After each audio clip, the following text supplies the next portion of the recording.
Thank you for the very nice introduction. It's the pleasure in reading your papers has been all mine.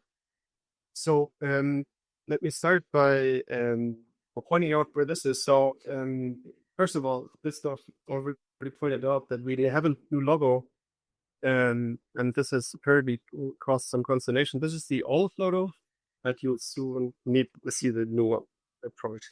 But they haven't released it. Either way, so if you have the opportunity to do it, Sweden and come to the west coast. This is actually a picture out just outside Gothenburg. And what I like so much about this picture, it really illustrates nicely the kind of wave patterns and the interference patterns that can arise, because that is a little bit underneath of what I'm going to talk. So I decided to structure the talk into 3 segments. In the abstract, they are in slightly different order, but I want to start out by telling you a little bit about the models and the kind of methods we use. And this is closely connected to these images in the upper right corner. So we have been over the years developing quite a number of different tools, including Erhart, which is supporting the construction of ellipses, machine-learning potentials, dinosaur analysis of structure factors and correlation functions. And I should probably also mention high five, because Friedrich is sitting in the audience. The code that you see here, GPMD, is primarily developed by Jeong Fan, but we are main contributors, and that is the code is for building the machine learned potentials and for sampling them that you'll see. So I'll start out for that. And after that, I want to talk about phase boundaries for mixing. So specifically, the idea there is to understand how the dynamics of materials come in, and particularly soft dynamics, right? So very anharmonic systems. And what I'll show you is first a little bit how we can understand the underlying dynamics, and then how can we use that in order to engineer the dynamics and the electron phonon coupling these systems to the. And then finally, following up on this theme of mixing, I'll show you an example for how we can actually sample and understand the coupling between mixing and volcanic order. This is also in a perovskite, but a chalcogenate. So let's start with the first part. Over the last 15 years, there's been what I decided to call the Cambrian explosion of the NIP architectures. And this is just basically to show how many of those are available by now. The basic idea is always very similar. We have a system where basically we describe the total energy of the system as a sum of atomic contributions. And we then have to come up with some way of describing the local environment of each of these atoms, and then pass it through a model. This model gives us the site energy. Summing up the site energy gives us the total energy. And from that, we can do all sorts of things. So over the last years, there have been several of these architectures to proposed. This includes Gaussian process kind of models such as GAP, or SGML. This includes feed-forward networks such as E-potential, the Bela-Paranello neural network potentials, but also NET, the neural evolution potential that Sweden we'll talk about. And there are various graph neural networks over here, like VAN, Allegro makes our graph-based, and then in VIA ones, it includes ACE, the atomic cluster expansion, but also this moment-sensitive. So there are more and more of those. So what do we make of that? And one point that I want to push, because that is really important for our applications, is the computation efficiency. And so what you see on the right-hand side is basically a Pareto analysis. So this is the mean average error of the energy. This is the compute time. So we want to be in the lower left corner. We want something that is very, very, very accurate and something that is very, very fast. And so what we took here is actually data from this paper of Niklas Einerwold, sorry, he's actually a PhD, so Karsten's group. And what they did is they generated benchmark for silicon oxygen system, and they analyzed base, linear ACE, nonlinear ACE, and so on, and they came up with these points. So we were, of course, very annoyed by the fact that they did not include NEP. So we did this ourselves, and this is where NEP sits, right? So this is now for a system of 768 atoms, and we basically are occupying here the Pareto problems together with the nonlinear ACE, and down here, what would be technically this is decade over here, which is on the Pareto. Now, this is for a system of 706 atoms. We usually are not interested in much bigger systems, and so I'm showing you 50,000 atoms. And if you go to 50,000 atoms, the performance for NET moves really sharply to the left. And also a little bit so for nonlinear ACE. This has to do with the fact that basically NET is a very slim architecture, that really benefits that cannot even fully exploit the compute resources that you have available if you only have 768 or so atoms. Let me move there. So to put this into perspective, basically, if we look at this kind of compute time, and I don't know about you, but usually I don't have good intuition for what compute time converts to. So to show you this corresponds to being able to simulate 35 nanoseconds in a single day with 1 femtosecond time step on one consumer GPU, right? So this was run, if I remember correctly, on an RTX 50, something like this. So in other words, this is a very performant architecture. This is here is the comparison with nonlinear ACE, and you can really see nicely how, with the number of atoms, we level out quite late. This is about 40,000 atoms there. So how does this work? I don't want to say too much about the technical details, but the architecture is actually blatantly simple. What we have is we convert the atomic positions into a descriptor. We pass this through a simple feed-forward network, and we get the energy spot. Now, there's a few tricks for why this works well. One is the construction of the loss function. So the loss function, we not only include energy forces in the virium, but we also include explicitly regularization terms. And these regularization terms, in particular when you have a simple MLP architecture as opposed to GNN, really help you with stability and the data efficiency. The second thing that is distinctive is how the optimization is developed. To this end, we use something that's called the separable natural evolution strategy. And this is, you think of it as a principal black box optimizer. It allows us to find global or very good optima in a very efficient way. I think this is basically just shown here. So what I want to point out is that basically this is your total loss. You can see that the total loss, this is the best example to show that, but it does not strictly go down, it actually can go up. And so there's even implementation based on gradients-based optimization, and you can show that optimization works much worse. So as a result, unimportant thing, the name is neural evolution potential. This is basically coming from the optimization strategy. And then, as a result of the regularization, what we can see is that our parameter distribution is usually ending up bimodally. And so this is a log scale, and basically these are the parameters that are sizable. And we can prune these parameters over here and basically have no loss of accuracy. This is basically mostly for the benefit of physicality. But one important point that is not on this slide, the descriptor here is actually a trait. So when we look at the distribution of the number of parameters, then we have about as many parameters in this network as we have in the descriptor. This gives us this flexibility and ability to make accurate models. So over the years, we have developed this a bit further. We have, for instance, an extension for tensors, and that allows us to very rapidly more infrared or Raman spectra. And we also spent quite a lot of time with defects. This is an old habit. And so what I'm showing you here is actually a way in which you can use the machine learning potentials to predict defect spectra. And so what you see here, this is a particular defect. This is a dye vacancy in silicon carbide. And what you see here is the emission intensity as a function of the energy away from the zero phonon line. So this is your zero phonon line. And if you're familiar with the generating function approach for calculating defect spectra, there are various limitations to that, so-called parallel mode approximation. You are limited to harmonic modes, etc., etc. And this limits your ability to describe systems at finite temperatures. And this was what we were interested in. So we formulated this in our statement. We basically put together all the pieces to describe the computation of this kind of spectrum in terms of correlation functions. And then we developed or set up a way to model basically both the ground and the excited state landscape. And then we sampled this fully, and then we were able to basically fully predict this. And this is, to the best of my knowledge, the only approach that actually does the full temperature dependence. It's not bound by parallel mode approximation, any of these things. So now the most recent thing we did is after quite some deliberation, we decided that there are places when we do need charges. And so we made a charge sheet aware version of net. This is logically called QNet. And what it does is the following. It's a very simple extension, essentially.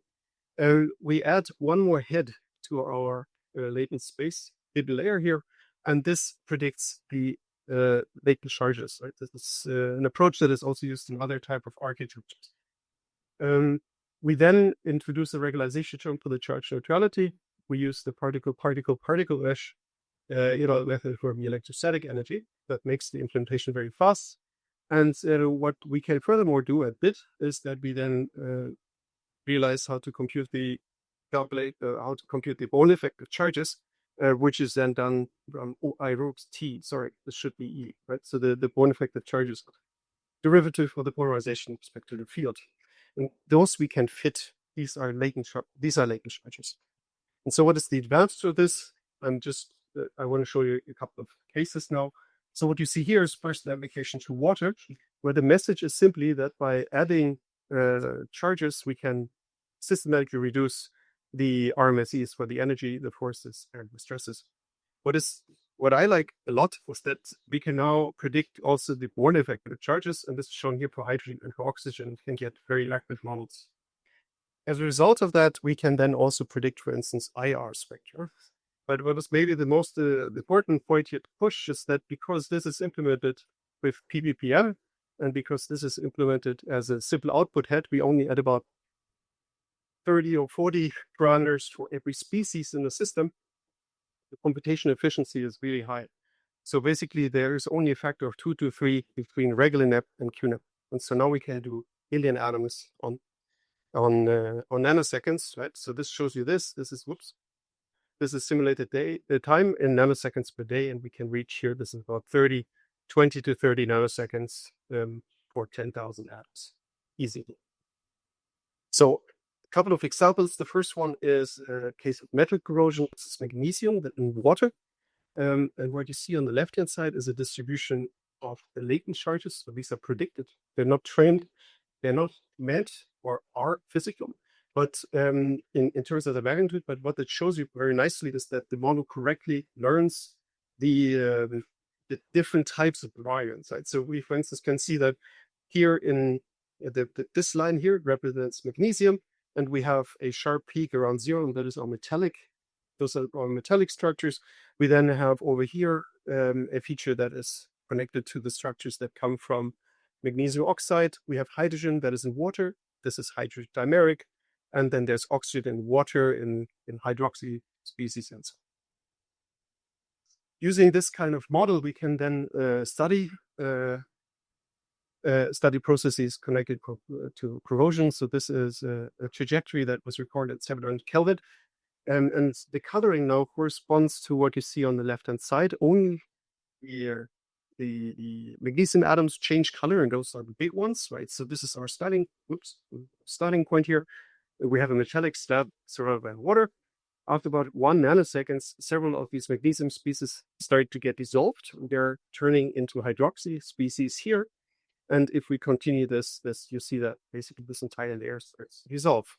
We can then follow the trajectory of individual atoms shown over here, and where we can see that one example here, this is the formation of bulk magnesium hydroxide.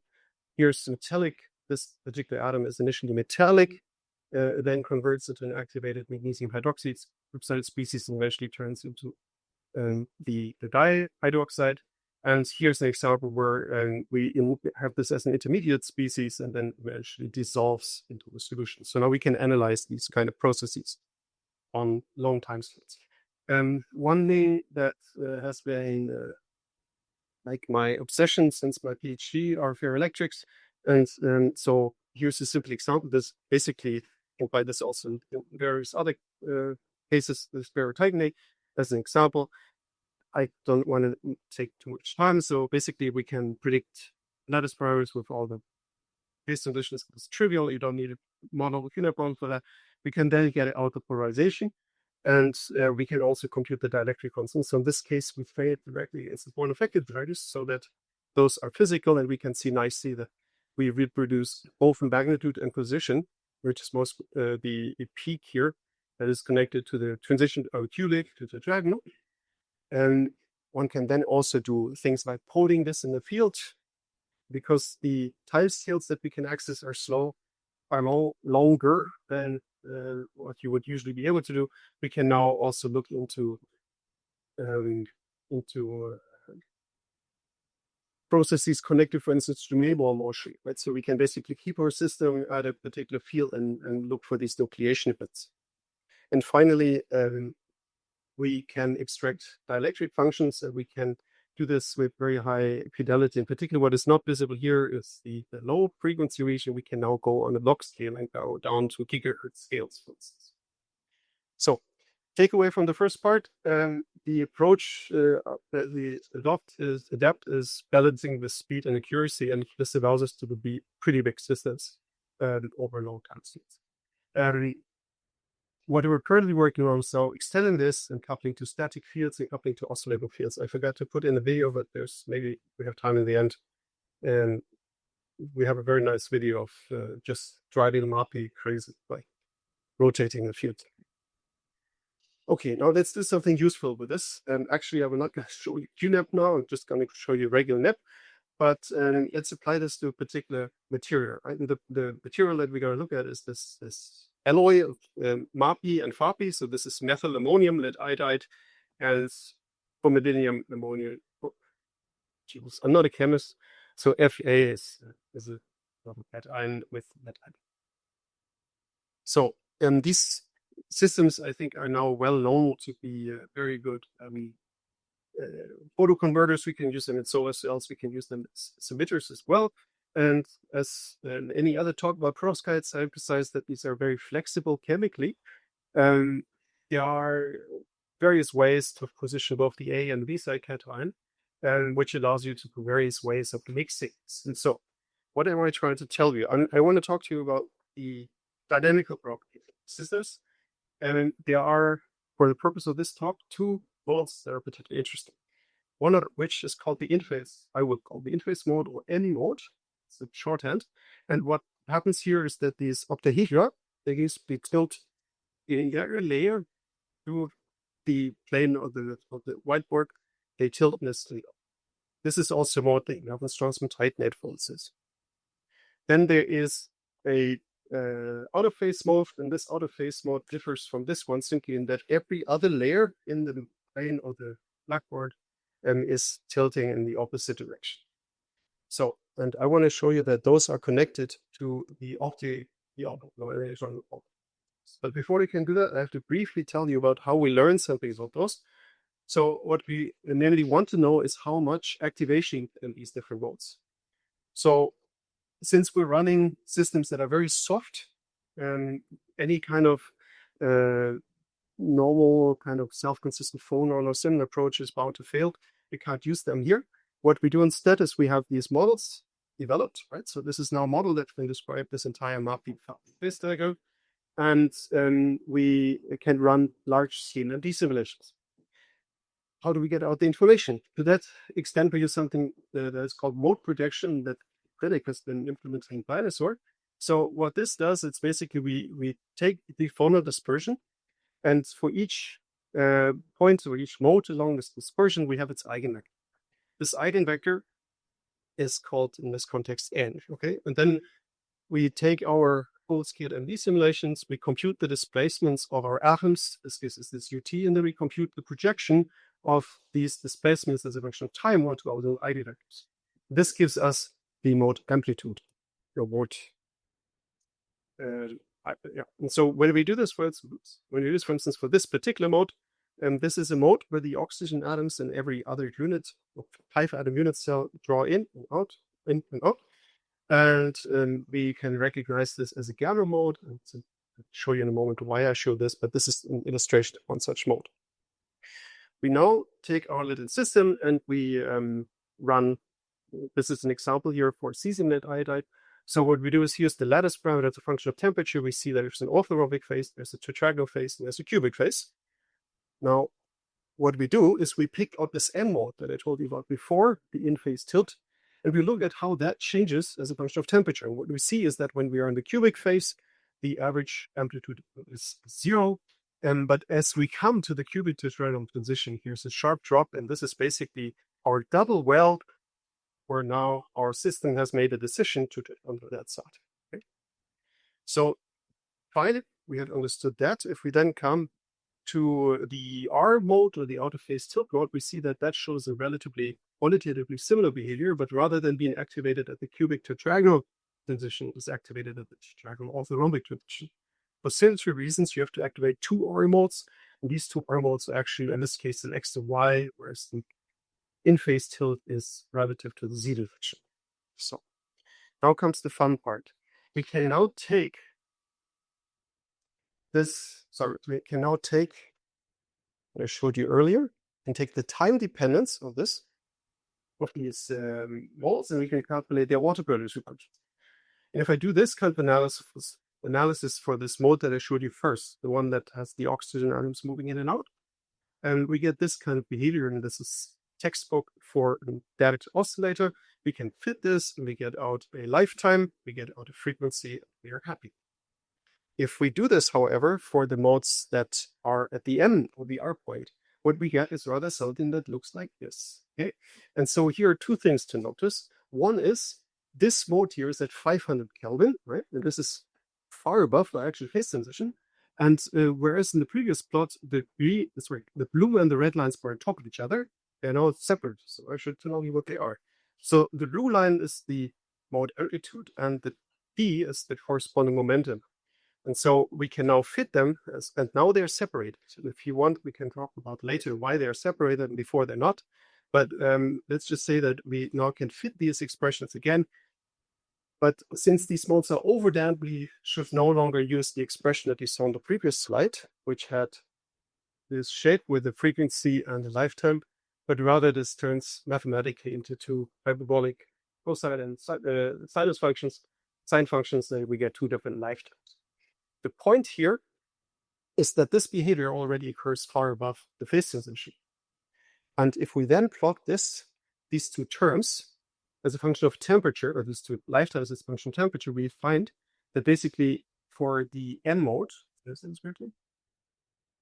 the N mode, we are in the underdamped region up to about 500 Kelvin.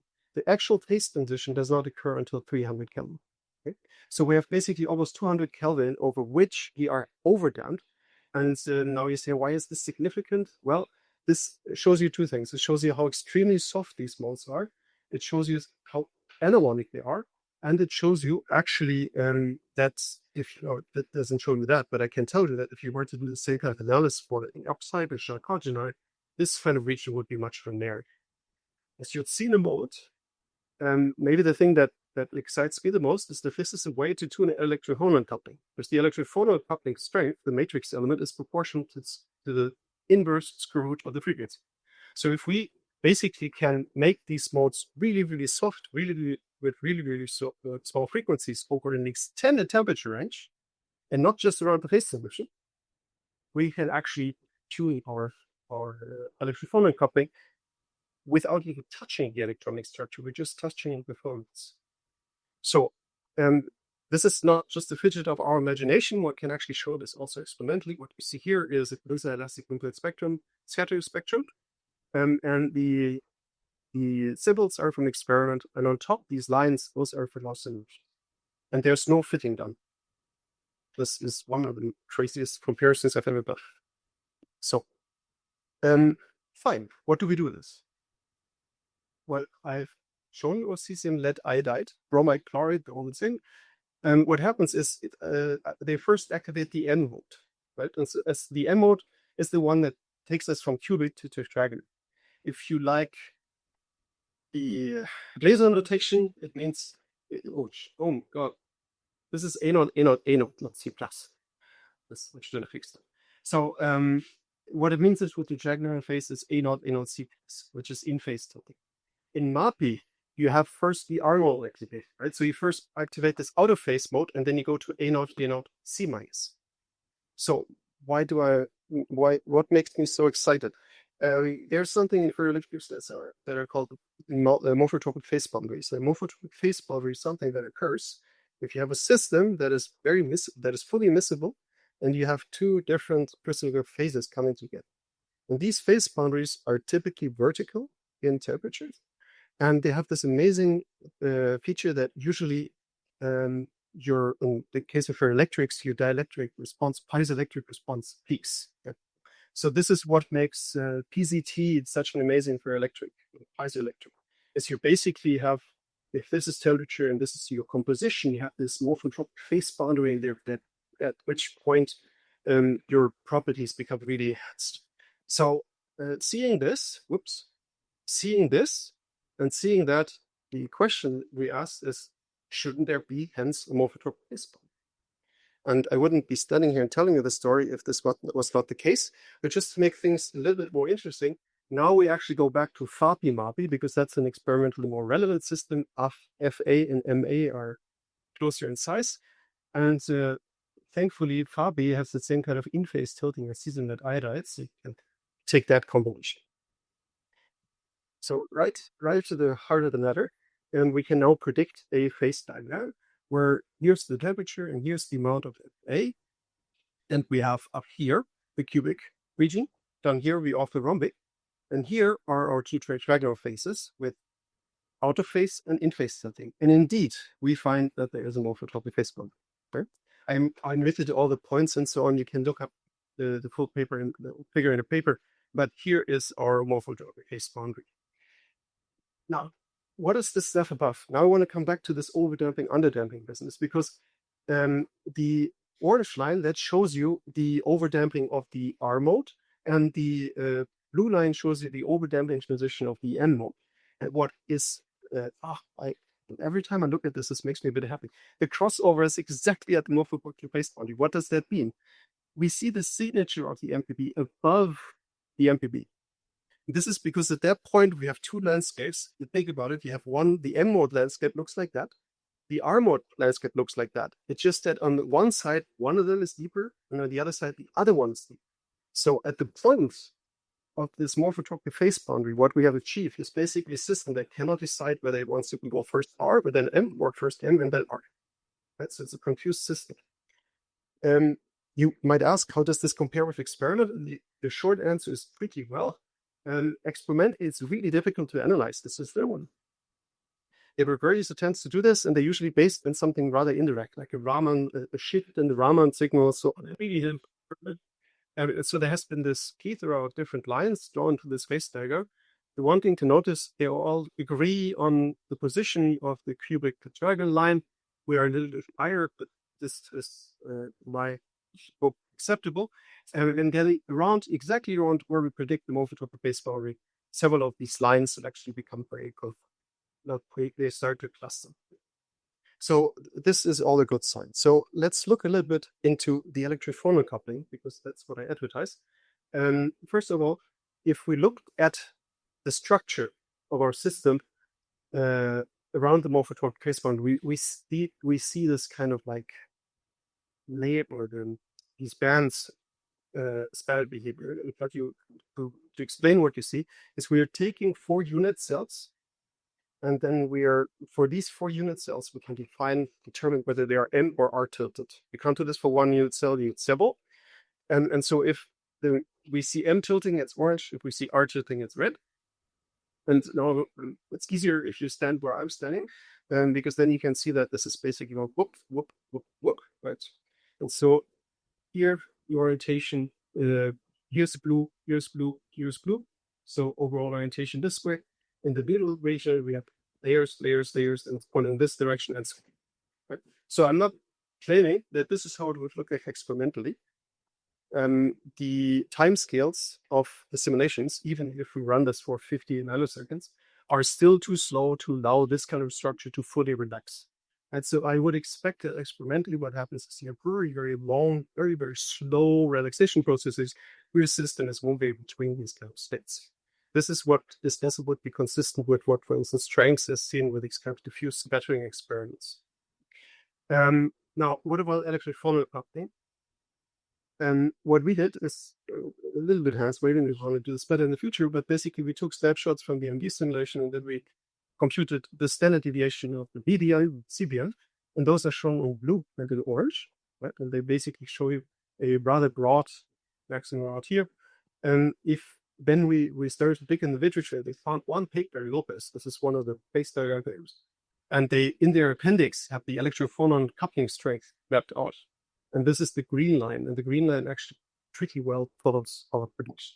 So this is not the kind of morphotropic phase boundary that you see in a ferroelectric, which is very sharp. It's much broader.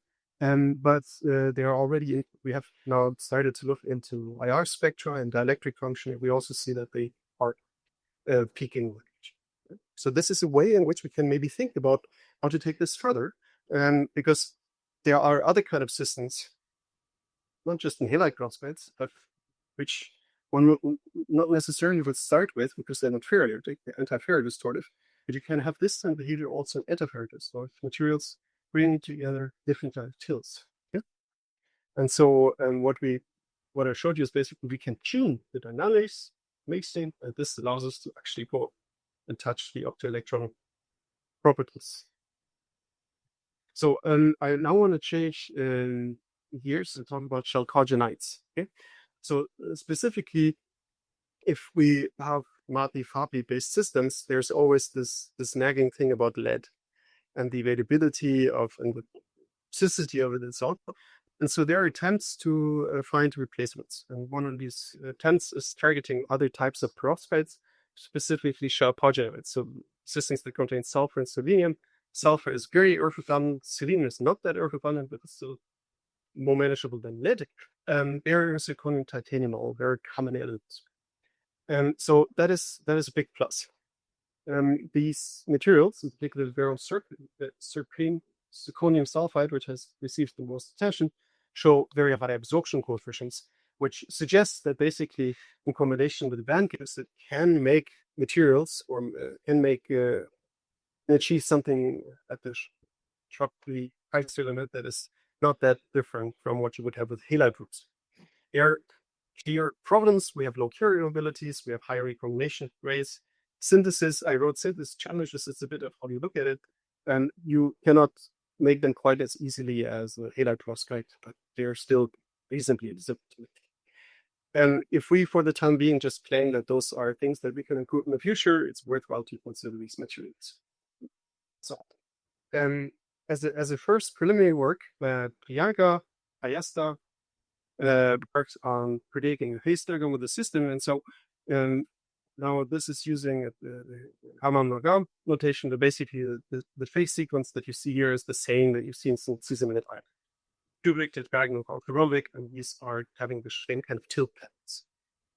But we were interested in the alloy. And so what we did is we built a model that can do the alloy. And now we also have to take into account that as actually in MATI-FAPI, and the most stable phase at room temperature is not crossed. It is something called, in this case, the needle-like phase or delta phase. And we took both the needle phase and the gamma or perovskite phase, and we created and we mapped out the mixing energy. It's shown here. And so the needle-like phase looks like that. That's what you do not want. It's equivalent to the so-called black phase in halide perovskites. And this is the perovskite phase. That's the one we want, right? In both of these, we can see that they exhibit some kind of double diff at about 33% of sulfur. We will come back to that. So this indicates already that there's ordering risks. In terms of the band gaps, we go from 1.9 to 1.5 EV. And that's exactly the kind of range that you want to reach. So we built the system, and now in contrast to what I showed you before, we also look at the Monte Carlo cell. We also do Monte Carlo cell. We allow the excite species to swap place in order to start the ordered system. And what that reveals is that we have now the heat capacity exhibiting a peak at about 210 Kelvin, 205 Kelvin, okay, about. And so this is a signature of this order transition. And in fact, if we then look at the short range order, we see also that the short range order exhibits a transition. This occurs both for the needle and problems. Then we were lucky, and the group of Claudio and Debo at MIT, they had actually done STEM, so scanning transmission electron microscopy and HAADF imaging, which allows them to determine the distribution of sulfur at selenium systems. So here's an overlay. This is their picture. Right? Now this is a bit hard to read, so this has been translated in this kind of color map. where I'm indicating now for you basically how much sulfur and selenium we have.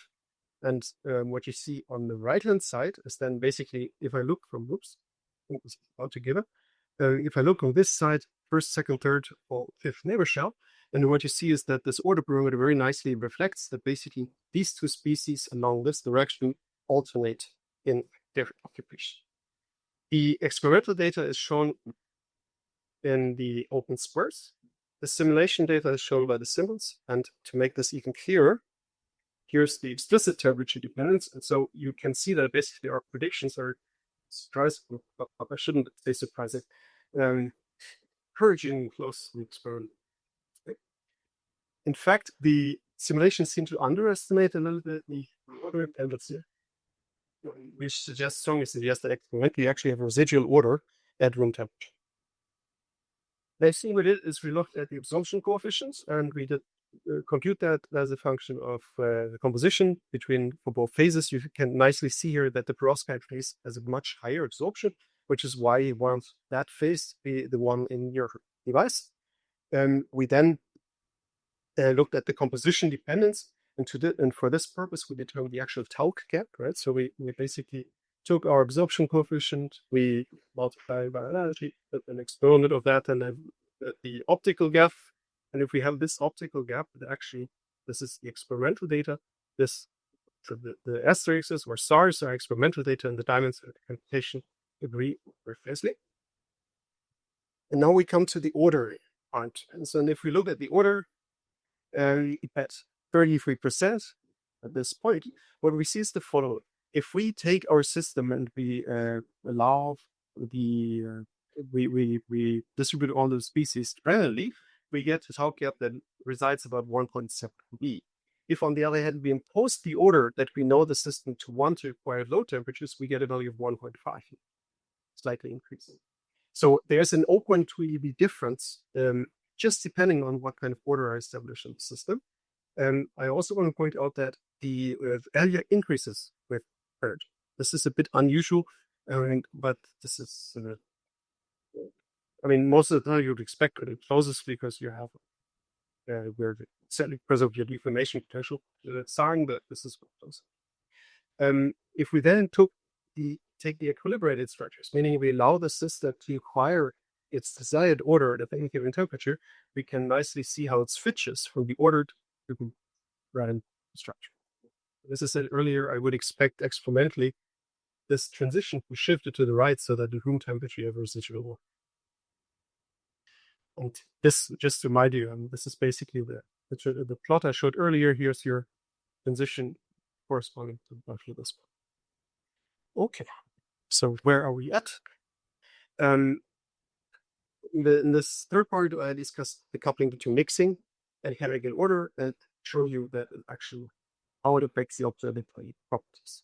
Now, if I want to speculate with the last 30 seconds, basically, one interesting question would be now, how does this kind of order evolve over time? If I establish my system through a process that prefers a disorder during synthesis conditions of least this elite, is the system over longer periods of time still going to evolve? In other words, is it still going to shift its band gap by 0.1 or 0.3 eV? This would be pretty significant. And so you can ask, what are the defect abilities in the system?